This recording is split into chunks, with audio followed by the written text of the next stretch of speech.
Hey guys, my name is Dr. Ken, your dual licensed sports chiropractor and certified athletic trainer practicing out of Honolulu, Hawaii. And today we're going to be talking about 3 common mistakes that you might be making that's causing your neck pain in the morning.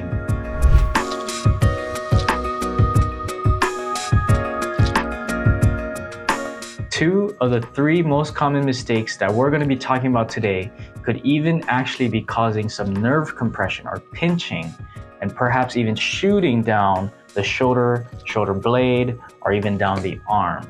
So this is why this is so important. So yes, these 3 things that we're going to be talking about very shortly, you want to make sure that you're aware of and understand that you have control over this problem.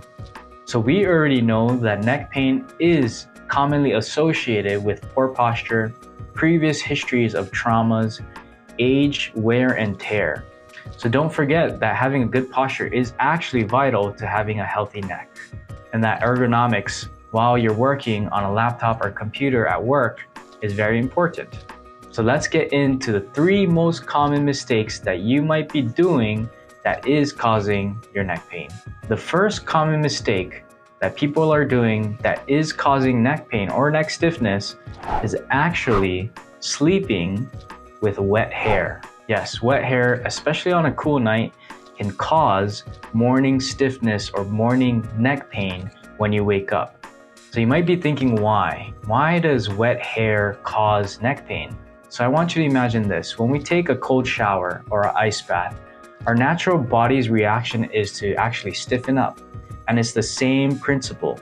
When we sleep with wet hair, especially long hair, and it's wet and it's cool, or the AC is on, or the windows are open and the breeze is coming, what actually happens is it's like a cold compress on your neck the whole night until your hair dries. So the key here is to make sure you always dry your hair before you sleep, whether that's with a towel or a hair dryer, especially if you like to sleep with the AC on or the windows open to make sure you get the fresh air and the breeze. Make sure you always have that hair dry, and that's the first mistake that you could be doing that's causing your own neck pain and stiffness. The second most common mistake that you might be doing that's causing your neck pain could be coming from your pillow. Now, we've always heard, oh, pillows matter, the right size pillow, and that is a fact.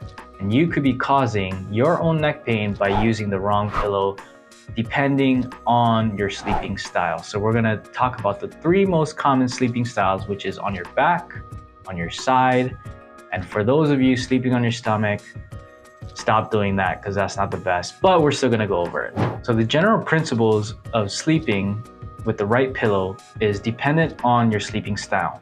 Now, myself, I like to sleep on my back, which means I need to use a flatter pillow. However, if you're a side sleeper, you want to make sure that this portion is nicely filled so that your spine is in neutral while you're sleeping. If you are a stomach sleeper, then you usually will have to rotate your head to your left or right because you're flat on the bed. And depending on this, on how much your body is angled, is going to determine what height pillow you're going to want to use. If you actually want to learn about the 3 common sleeping positions and which pillows to use according to that sleeping position, watch this video because we're going to be moving on to the 3rd point. Now, the 3rd most common mistake that people do that might be causing your own neck pain is self-adjusting. So if you have a habit of self-adjusting your neck, or really any part of your body, but right now we're talking about our neck, the loosest area is the area that you are probably adjusting because you're using a long lever adjustment. Now, what does that mean? So for an example, I brought this spine model, and I'm gonna talk to you about what's happening. So when we kind of like whip our neck over to the left or right, just like that, and you hear pops in your neck, what you're doing is you're using the weight of your skull, your head, as a force or a lever, and hoping that something pops in here in the neck. And when that happens, the loosest area of these segments are gonna pop. And you keep jamming it and jamming it and jamming it because you're popping your neck on the loosest areas only. That is gonna be causing your neck pain. that can even cause pinching in your neck pain. That can even cause tingling down the arm to the shoulder because of this jam. So even though it feels good temporarily and you get that audible and it's satisfying, I get it, I'm a chiropractor. That is actually a very common mistake that people do that is actually causing their own neck pain. And so it is important to understand this and why it's not good to just use a long lever adjustment and hope that something pops, because you need a force on the area that is stuck, not on the areas that are loose. So that is a very big concept that I hope you will understand. So I hope that this isn't a scare, but this is more of an educational content of understanding what's going on by whipping your neck over and over again to the sides, or even twisting your neck like that. Or I guess you don't understand this, but like this.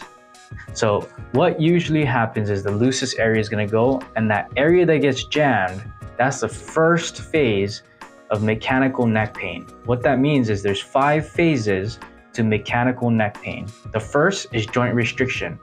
That joint restriction is that same jam that we're talking about on that joint that's not getting adjusted because of only the loosest areas are going.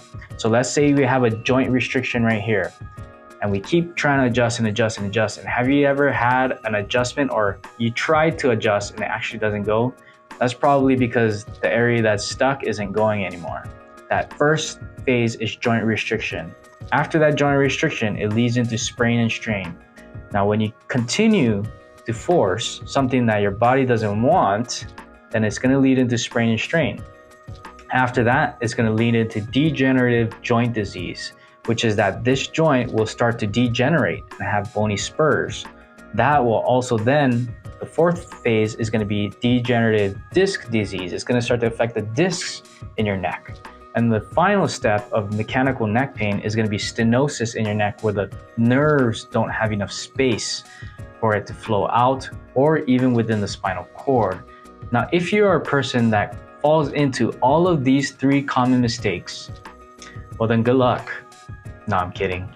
The key is awareness, and I hope that this video brought awareness and understanding that you do have control and you can prevent neck pain and neck stiffness in the future.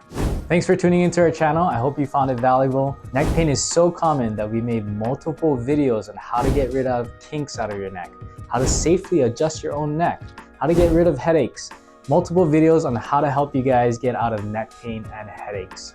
If you found those videos valuable, please like and subscribe to help support our channel. If you have any suggestions on future videos, please comment them down below. See you in the next video. Aloha.